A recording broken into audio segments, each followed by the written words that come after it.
Good morning. My name is Domenico, a friend of the Mildura Writers Festival and born and bred here.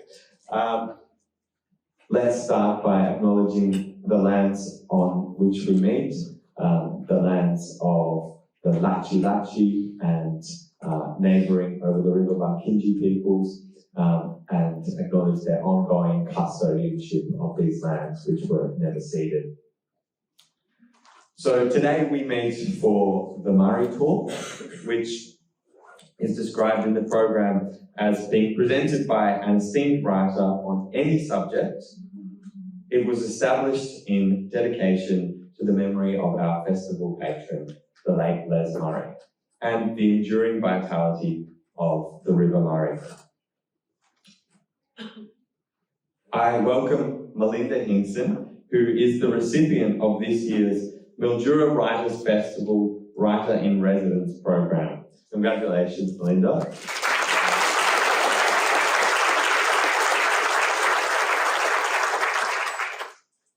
And she'll be sharing her observations after interviewing numerous producers, farmers, innovators, and entrepreneurs in Northwest Victoria.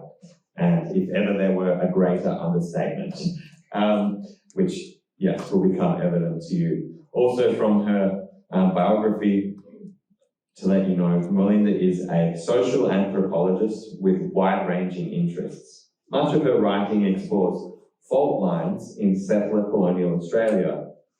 Her work is informed by 3 decades of research and friendships with Warlpiri people of Central Australia. She has authored and edited books on Warlpiri visual culture, on Aboriginal places of the Sydney region, on the life work of renowned anthropologist W.E.H. Stanner, on transformations in the governments of Aboriginal people in the Northern Territory, and the rupture of displacement. Since 2020, Melinda has been researching the future and history of food production in the Mallee and Millewa region. She is Executive Director of the Institute of Post-Colonial Studies in Melbourne and is also an Arena Publications editor. And just as Michelle de Kretzer yesterday had her fanboy in the form of Michael Winkler, so too does Melinda in me today. And I'd like to add a few observations to her unofficial biography, which have been confirmed over the past 2.5 years of knowing each other. Mildura is so fortunate to have an anthropologist piece together its stories and history for the first time in a coherent and contemporary way. But what is also evident is the deep care Melinda shows to her subjects and the landscape, as she is aware of the trust given her and the power of her portrayal at a social, political, and human level. Melinda is thorough, and as best as an individual can, seeks balance in the voices in her work. She is not content, and forgive the cliche, only to overturn stones, but holds each one in her hands, assessing textures, weight, size, their imprint on the land, in a spirit of total immersion and generosity. And finally, as those of you who have met with Melinda may have already noticed, speaking with her is a kind of salve for the soul, guaranteed to leave you feeling that there are still people who know how to listen. I could go on, but thanks. With that, let us welcome Melinda.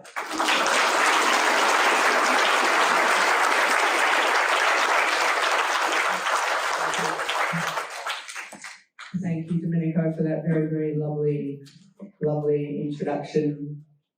Good morning, everybody. Thanks very much for staying the course and the distance with me. I'm sure that you, those of you who've been at the Writers Festival since Thursday, are like me, feeling perhaps a little bit tired, but also very much full of nourishment, the nourishment we've enjoyed these past 4 days, especially following last night's magnificent dinner. I'll be leaving Mildura with a head full of images crafted out of words and a heart warm with new friendships. So thank you everybody who's spent this magical time together these last few days. Thanks so much to our hard-working friends at the Writers Festival and Arts Mildura, and especially to our fabulous creative enabler, Donata, wherever you are.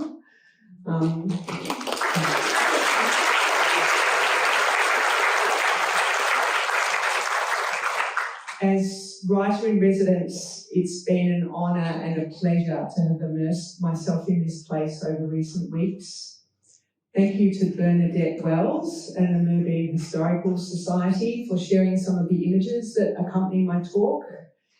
Thank you to all the farmers and the growers and others who've generously been sharing time with me and for welcoming me into your homes and your farms, and for your patience in dealing with the endless questions of a curious interloper.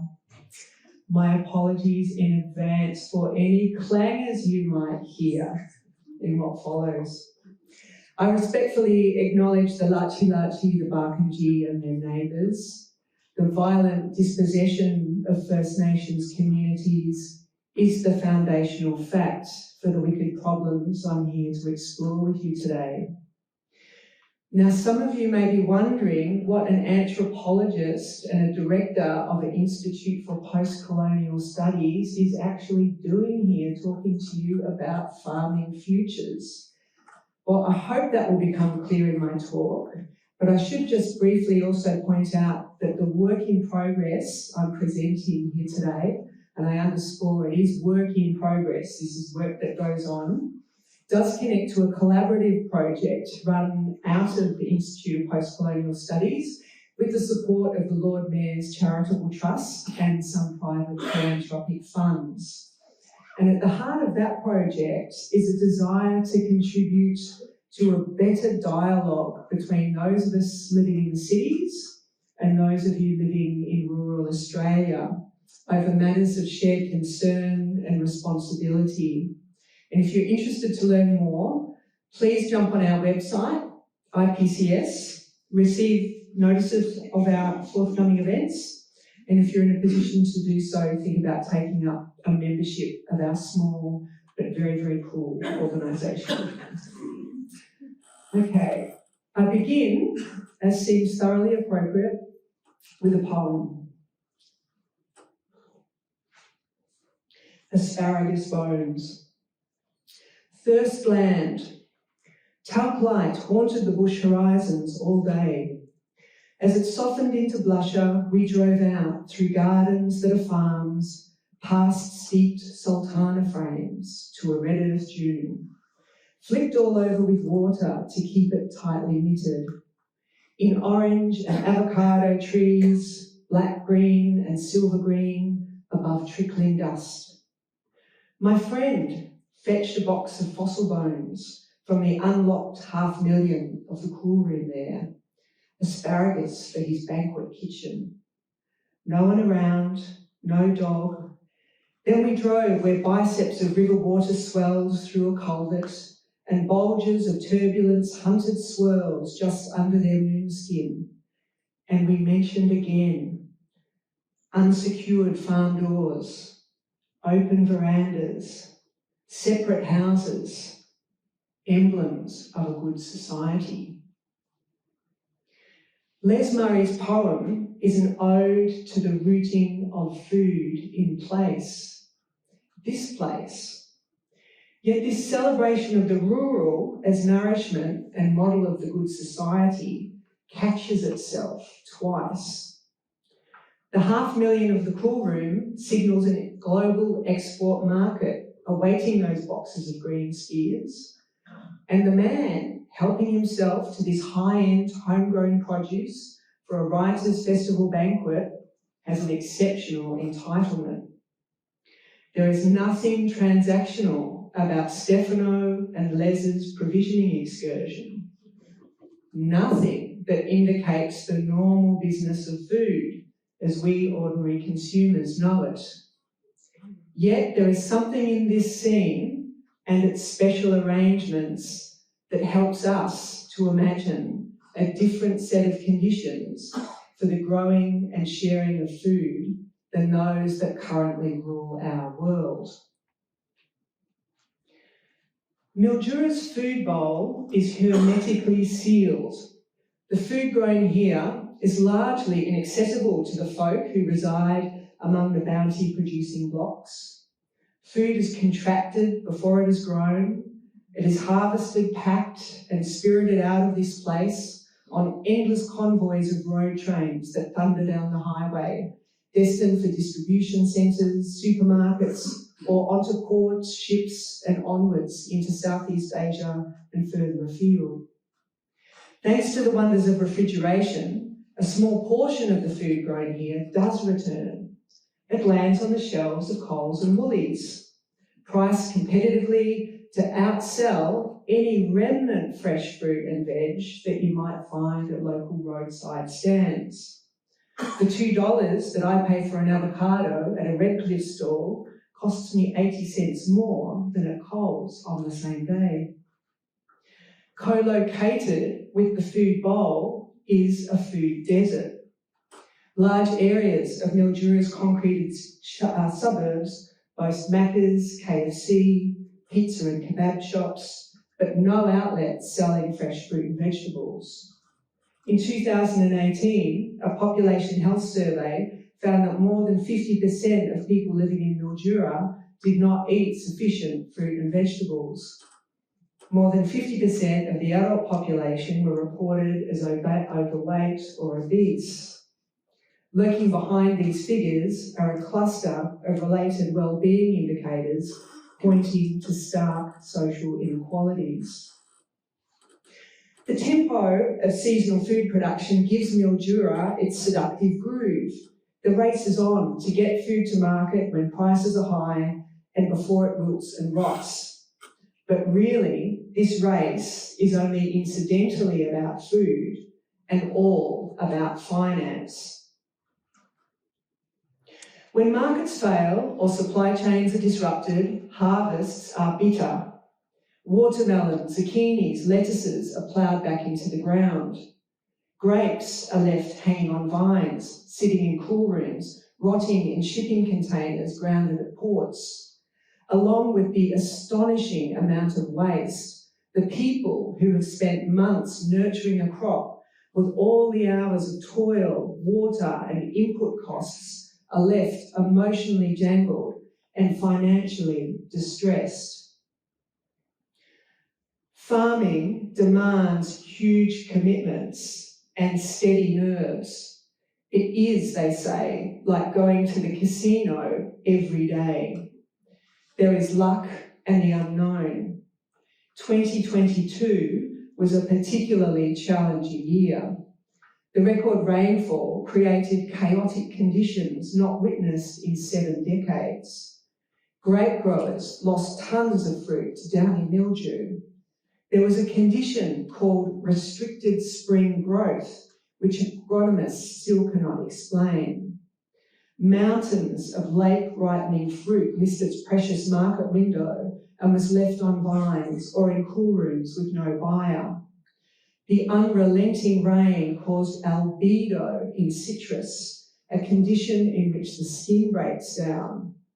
Grain growers fared better on the back of international demand created by the war in Ukraine, but they battled outbreaks of disease, loss of crops to hailstorms, and unprecedented cases of harvesters catching fire.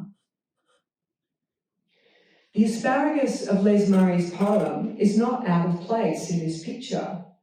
3 years ago, the farmer whose cool room offered up the celebrated ingredient for Stefano's banquet put the bulldozer through his 300 acres of asparagus plants. His family had been growing the prized vegetable since the 1920s. A century later, after a series of bad years, the farmer read the writing on the wall. So too did the other asparagus producers in the district. This farmer had apparently been doing everything right. He had diversified his crops, he had taken on more debt and scaled up his operations. In his own words, he had transformed his farm into a business with rolling harvests calculated to continue across the calendar year. He tells me it all worked well in the 1980s, but not now. This farmer's great-grandfather first planted asparagus in response to a local doctor's assessment that the Mildura community diet was lacking in iron. He planted asparagus between rows of sultana grapes. It became a vehicle for entrepreneurial extension, topping up the income earned from the production of dried fruit. Asparagus funded farm expansion across the decades until it no longer did. Asparagus is expensive. It must be hand-picked, piece by piece, every day. In summer, it needs to be picked twice daily. After decades of growing the plant, you think you know it. You think you can guess when the flush will come, but then it doesn't come. You need to have pickers ready to work 7 days a week. At the scale this farmer was growing, that equates to 200 workers at peak harvest. Rising wages and costs of fertiliser on either side of COVID meant the cost of producing asparagus doubled. When Mexico and California brought asparagus onto the market at a price Australian growers could not compete with, Australian production collapsed. Around the same time Mexico undercut Australia's asparagus, California's preeminence as the world's largest almond exporter teetered as a result of drought and new legislation protecting dwindling water resources. California's loss was Australia's gain. Between 2009 and 2019, almonds became the dominant crop in the Millewa-Mallee, covering more than 25,000 hectares. The almond boom rides a wave of shifting consumer fashion. Nuts are in. From the perspective of farmers, nuts have a natural advantage over fruit and vegetables. Their shells are like bulletproof armour, giving protection from extreme weather events as well as disrupted supply chains. If a market fails, almonds can pile high for weeks in packing sheds. They can withstand bureaucratic hold-ups. When it comes to labour, the 200 workers required to tend 300 acres of asparagus drops to just 20 to harvest the same area of almonds. But while almonds may be well buffed to compete in the food wars, they are not fail-proof. The Australian Almond Board estimates a 25% lower than expected return for 2022. Poor pollination due to the varroa mite outbreak in bees, poor water quality due to flooding, and more generally unfavourable weather are contributing factors. But of course, extreme weather events and surges and collapses in global trade are nothing new. They go all the way back to the first years of Mildura. The first global supply chain disruption was experienced here in 1893, when on the eve of a fabulous harvest, the river dropped. Barge loads of fruit was left rotting and stranded, waiting for the river to rise to allow its transportation. A century of boom and bust cycles followed. But the pressures on farming have been intensifying in recent decades. Climate change and expanding agribusiness loom large. And when mentioned by farmers, the corporates signals a particular kind of threat.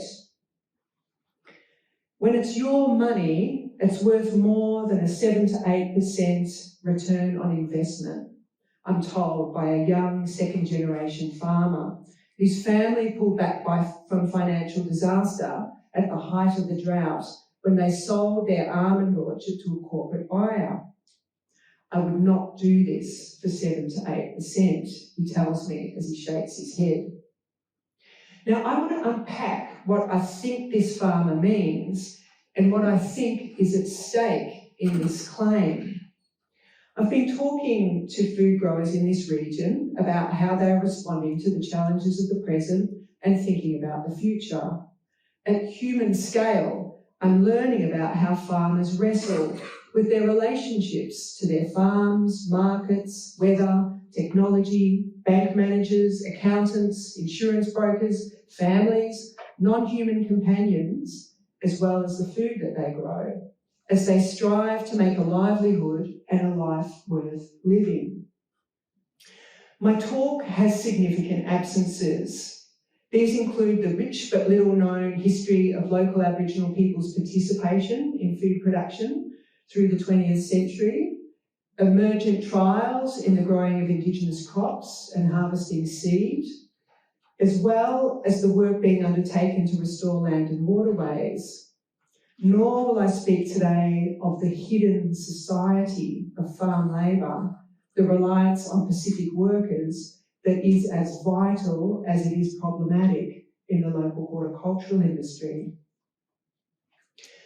I want to suggest that through the prism of farmers' responses to the challenges of our times, we not only learn a lot about the crisis of our food system, we glimpse a set of arrangements that entangles us all.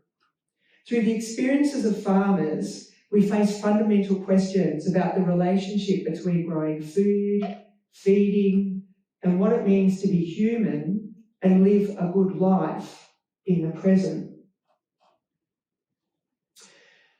Reading Les Murray's poem today, the fossil bones he conjures call to mind for me not asparagus spears, but the patchwork of abandoned blocks of vines you will encounter if you take a drive through Old Mildura or Millewa-Mallee.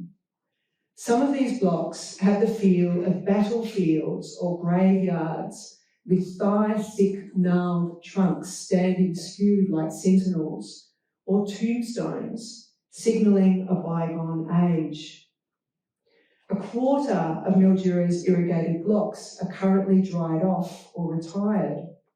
They've been put out of production by growers who have sold their water entitlement, some out of opportunity, many more out of desperation.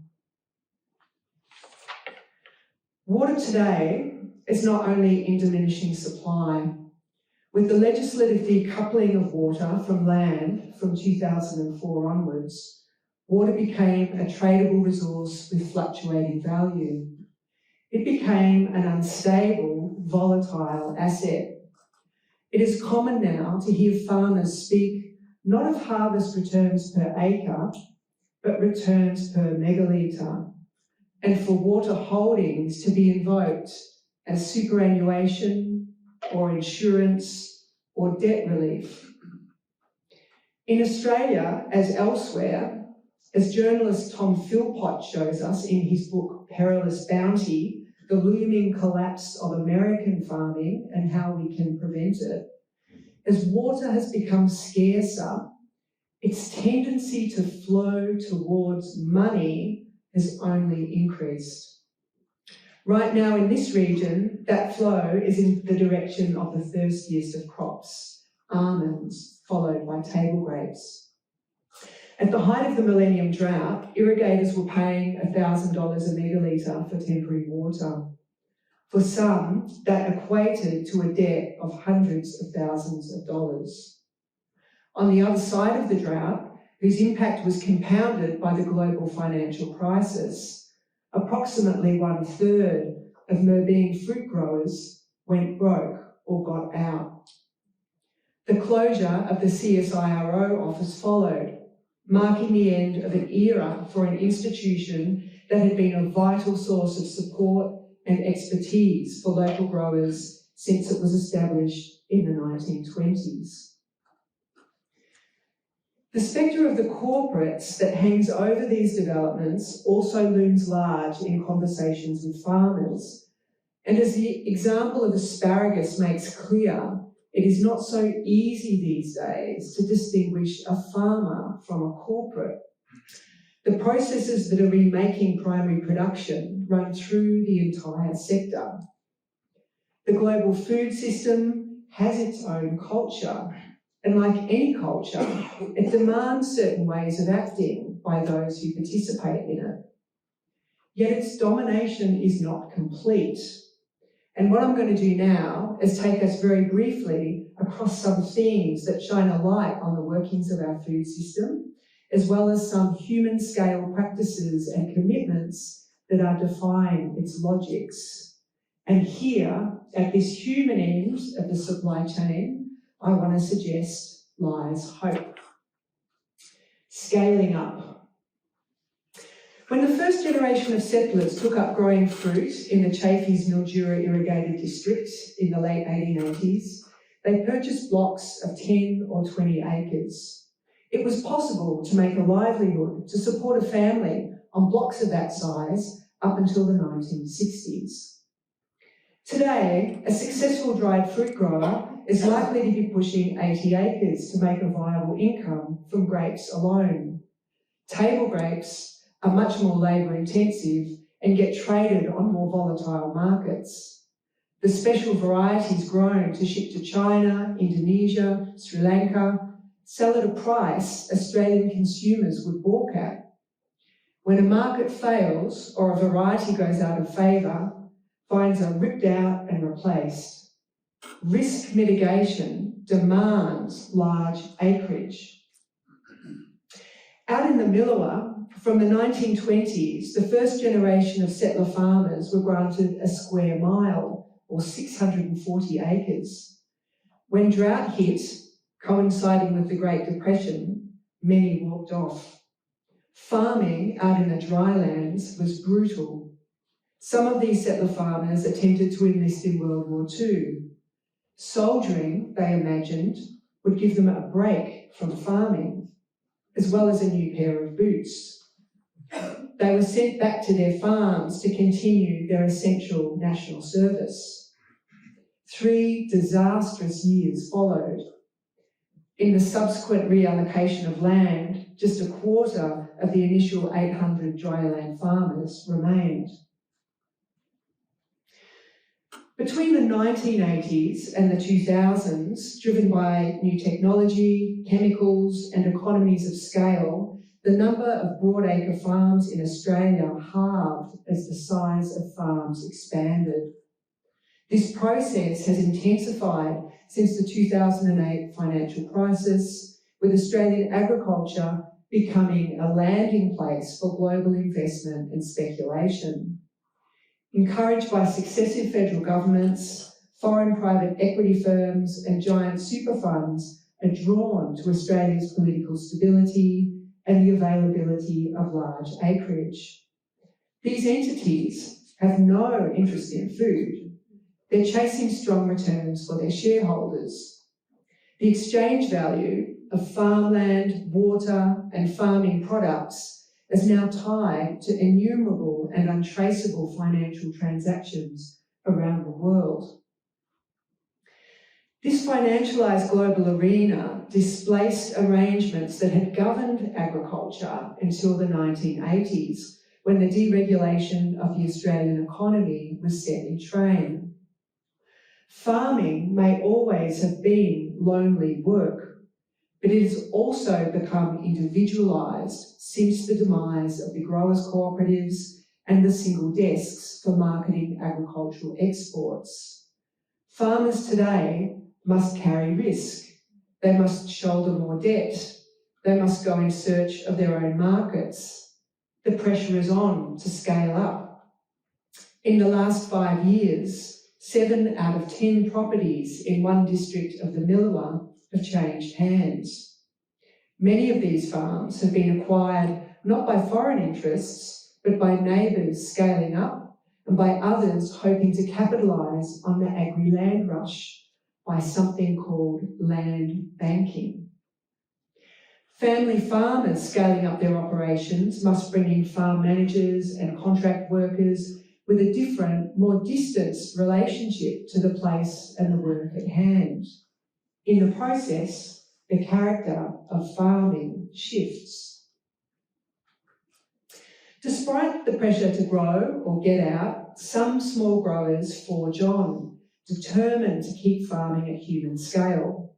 Driven by an ethos of doing as much as they can themselves, they are committed to farming as a holistic process and, if possible, a way of life. They supplement farming income with off-farm work. They are contractors for neighbours and further afield. They work as mechanics. They sit on regional councils. They have partners in full-time jobs with more steady incomes. Grounding. The spectre of the corporates that haunts human-scale farming is not just a fear of flighty finance. It is about distance. Corporate farming is the antithesis of grounded knowledge. It knows no commitment to local conditions or local people. Farm managers are beholden to the same spreadsheet bottom lines as the companies who employ them. The workers of one farming family complain about the easy life they observe of the managers contracted to run the orchard next door. They watch on as the shiny utes cruise the rows of almond trees, the drivers rarely setting foot on the ground. Is there such a thing as local knowledge of farming? And if so, what on earth does that look like today? To answer this question, we need to remember that, of course, Mildura was global from the get-go. Globalisation is not simply about predatory market opportunities.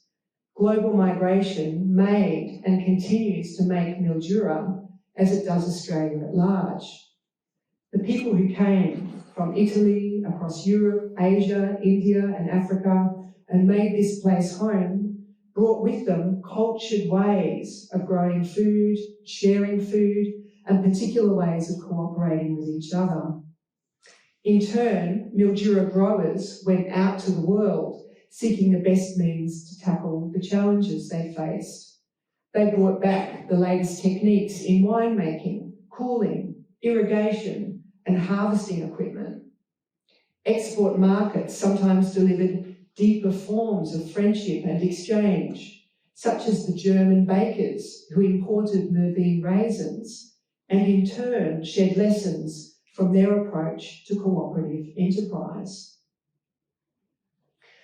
Local knowledge turns upon a heightened sense of place, an attitude and a set of practices migrant peasant farmers brought with them and applied to the environment they now call home. It involves respect and reverence for nature. It requires alertness to change over time. It involves a long view. It demands deep commitment, love for the place in which one lives and works. Old blockies who gained an intimate understanding of the structure of their soil and the problems of salinity and who brought about revolutionary change in irrigation techniques also learned early on about the relationship between what they did on their blocks and the health of the river. In their retirement, some of these growers have become passionate activists for environmental repair. Some carry deep grief for the brutalities of colonial dispossession. They long for reconciliation with local Aboriginal people. Driving across his paddocks and leaping out of the ute to inspect the ground more closely, one farmer gives me a richly detailed account of the plant life before our eyes, the history of what he's been doing to hold soil in place, the mysteries of crop successes and failures, and the weighing up of the economic and environmental implications of replacing annual cropping with carbon-capturing vegetation. The pressures on place, on people's relationships to place, are at the heart of the crisis of food production.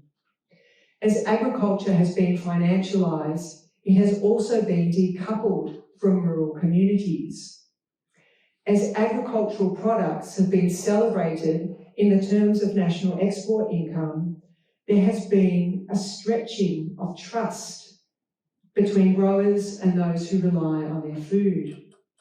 There is a disconnect between the experience of work on the farm and back in the town, not to mention the cities.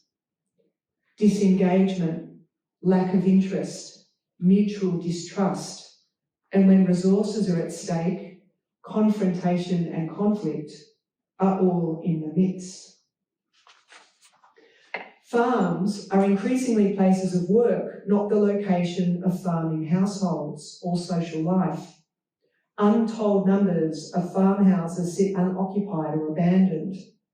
These houses are surplus to requirement in the scaling up of agriculture, but also often because of the preferences of partners and children to be in town, close to entertainment and social support.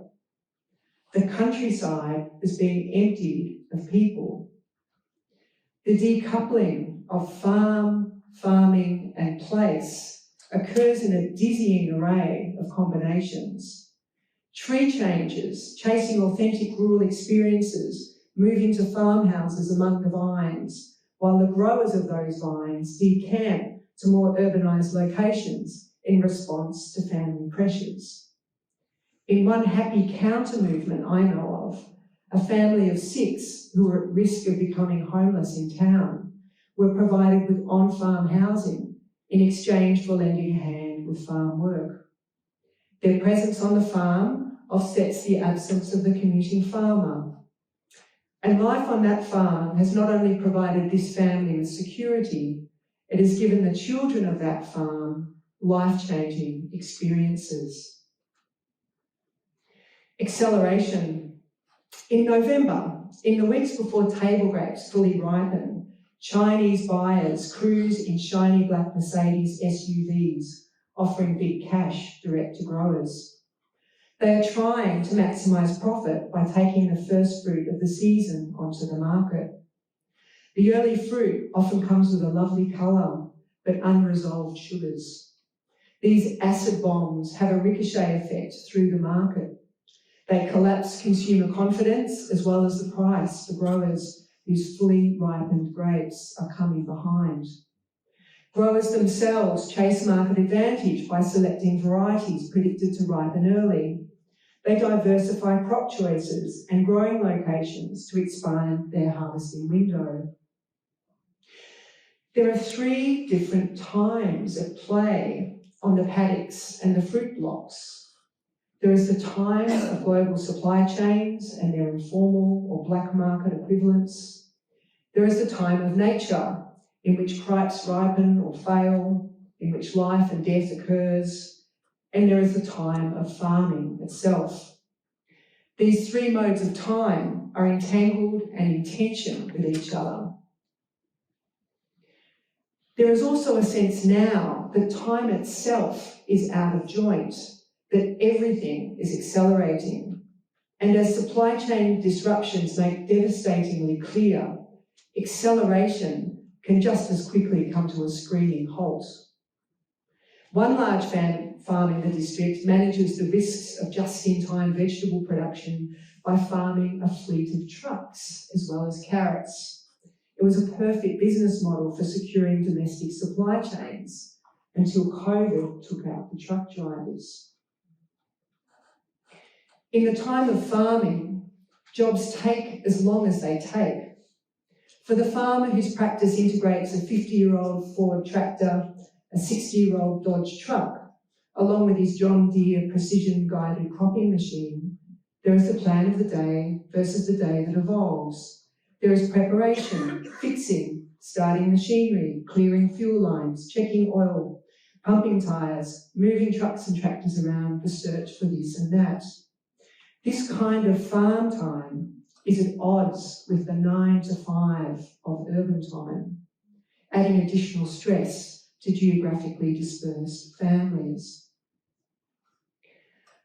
Not so long ago, a different set of principles were in play. Up until the 1980s, irrigated growers could not just turn on a tap to water their plants when they liked. The delivery of 5 pre-harvest irrigations was decided by local committee.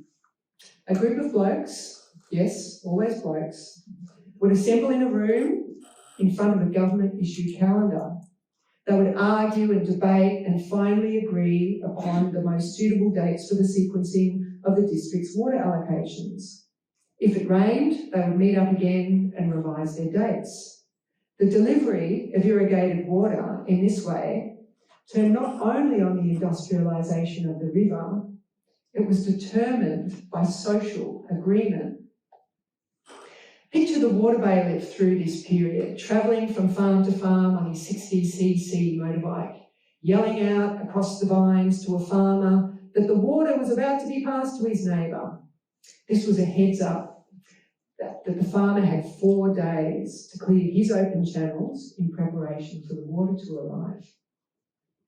These images are far removed from the microsecond hypervolatility of distant water markets and digital soil moisture probes that individual farmers now navigate from the screens of their mobile phones and laptops. They allow us to glimpse a differently organised social world. Responsibility.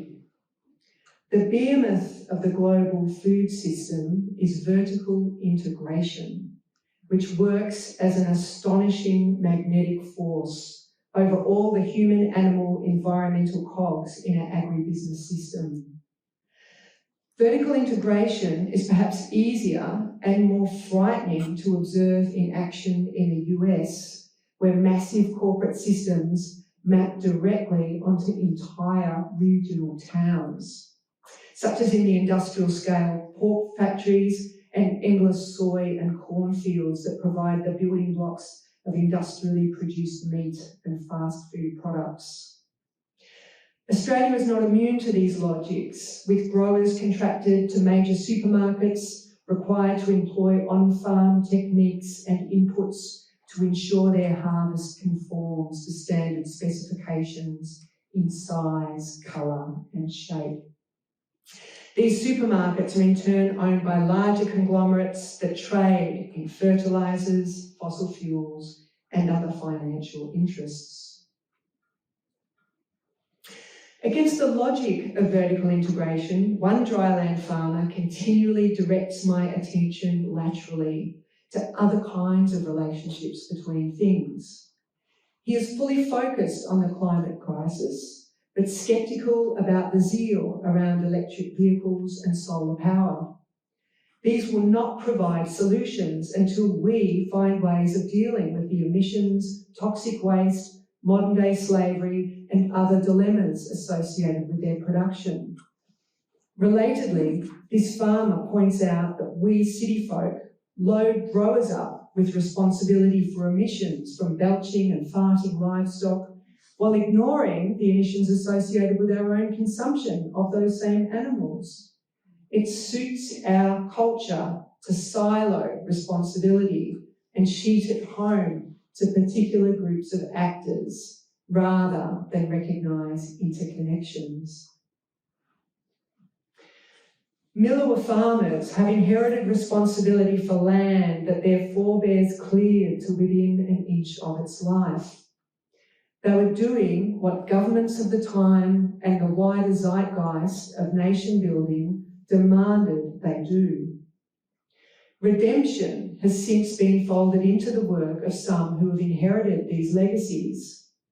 One third-generation farmer is pursuing a post-agricultural future, generating improved biodiversity for an energy market and mining limestone.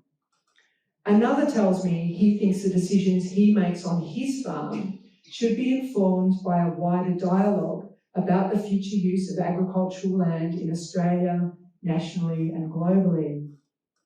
A grower of salad greens along the river makes financial sacrifices to ensure his operations are carbon neutral. This man has cornered a market and runs a successful business, but there is nothing relaxed and comfortable about his demeanour. He knows we're on the verge of a precipice, and he takes every opportunity to alert his more sceptical farming neighbours to the climate emergency. Disruption. Perhaps the greatest challenge in farming, I'm told, is the gulf between city and country logics. The real hurdle to bringing about sympathetic engagement between growers and consumers of food is that Australians collectively, as a nation, have never known hunger, never known systematic food shortages, not in our lifetime at least. City thinking presumes separation of farmer from environmentalist, of food on the supermarket shelves from the conditions of its production. But these are not new dilemmas.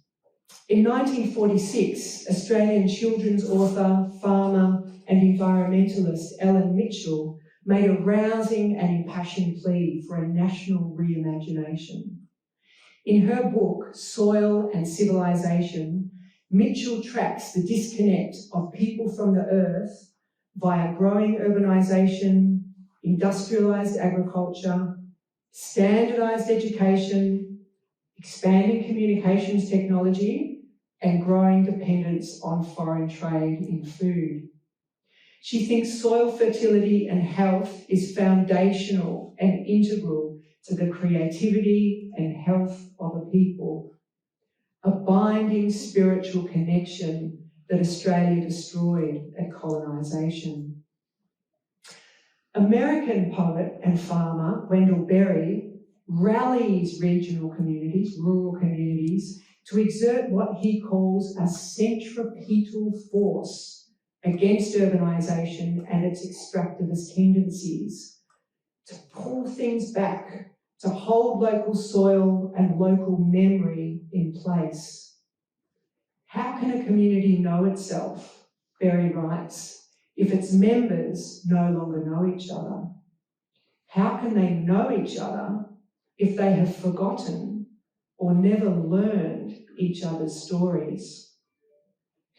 Zooming out further, economic sociologist Wolfgang Streeck argues that the last 4 decades point to the steady unravelling of capitalism. Capitalism will end, Streeck argues, because it has undermined the regulatory conditions of its stability.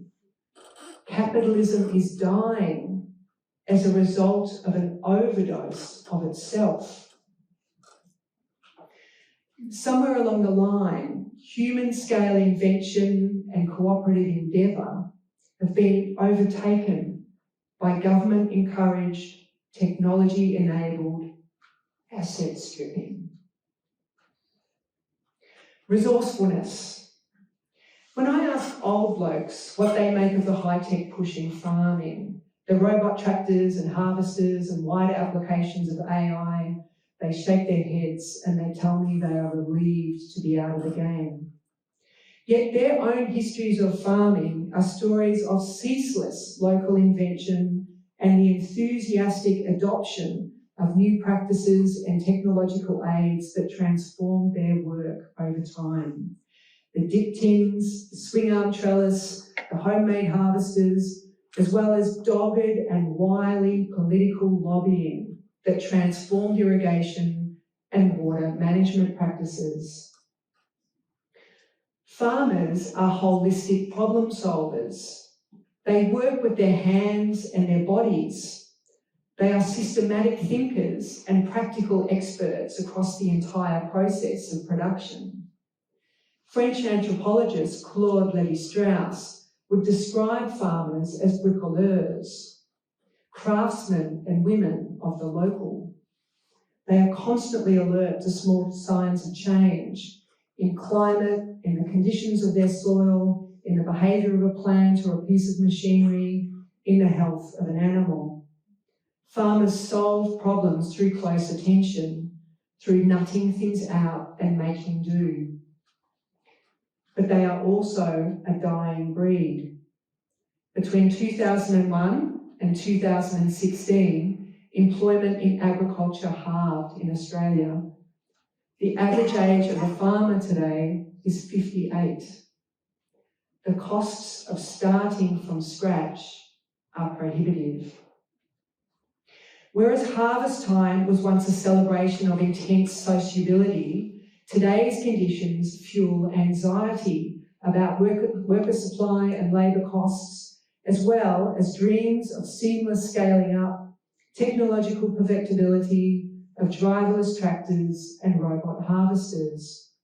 These shiny images are, however, out of sync with the reality of tractors getting bogged when rainfall is high and soil is not being cared for, and of crops that fail because the bogged tractors cannot get into orchards to spray fungicide.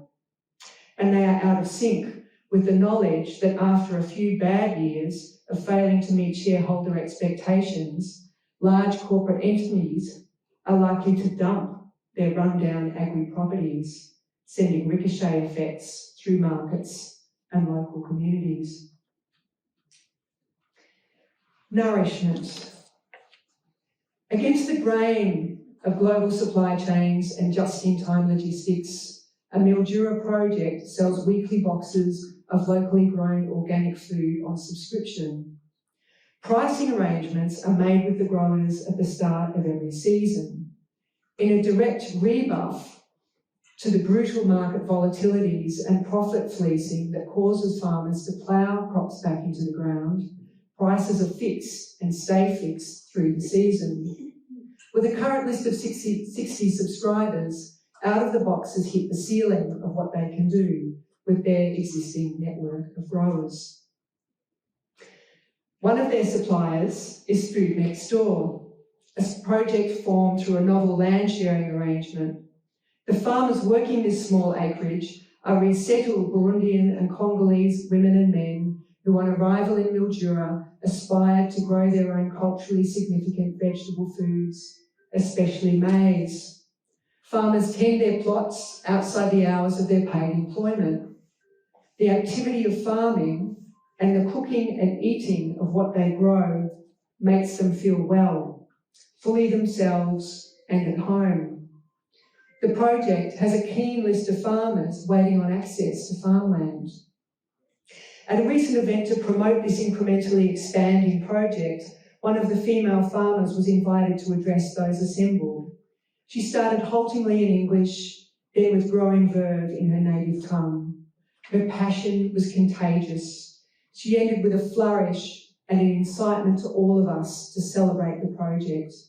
Food next door, food next door, she chanted as she and another female farmer broke into a spontaneous dance. We can also look to more distant sources for inspiration. When it comes to corporate farming, the spectre of China looms large over Australian agriculture. Yet we rarely look beyond our own trade relations to what is actually occurring on the ground in this nation of 1.4 billion people. Since the 1980s, China's farmers have themselves been subject to a radical reform agenda as the government has set about dismantling collective agriculture and clearing the land for large agribusiness. In short, the Chinese government has aggressively installed its own model of capital-based vertical integration. Yet these land reforms have sparked a quiet but determined resistance movement, especially in southern China, with the revival of community agrarian farming. In the face of immense government corporate pressure, smallholder farmers continue to practice customary regenerative techniques. They are asserting the centripetal force that Wendell Berry writes of. They continue to work together, innovating in response to rural problems, privileging their livelihoods, their nourishment, and the health of the environment. Now here's a thought bubble. What might Mildura have looked like today if Alfred Deakin had put aside his zealous commitment to a white Australia and had gone looking for irrigation advice in southern China rather than western USA? The impressions I have shared today prompt a series of urgent and fundamental questions. Why should endless growth in global export markets be pursued at the expense of flourishing communities, well-nourished people and environments? Might we have reached a new tipping point, a moment to collectively reconsider how we strike the balance between local and global values, how we define something we might call national interest and security? Might it be time for a new compact of shared responsibility between those of us who live in the cities and those who live in the bush? There is a growing consensus that prioritising farming at human scale is urgently required if we are to have any chance of intervening in the climate crisis and the hollowing out of rural communities. Mildura is a fantastic experiment in agricultural placemaking. It has a history of bold projects that exert this thing called centripetal force, drawing good people from elsewhere, taking arguments up to governments, building community, insisting wherever possible on local control, scheming around questions of what matters and what makes a good life. Plenty of food to think with. Thank you.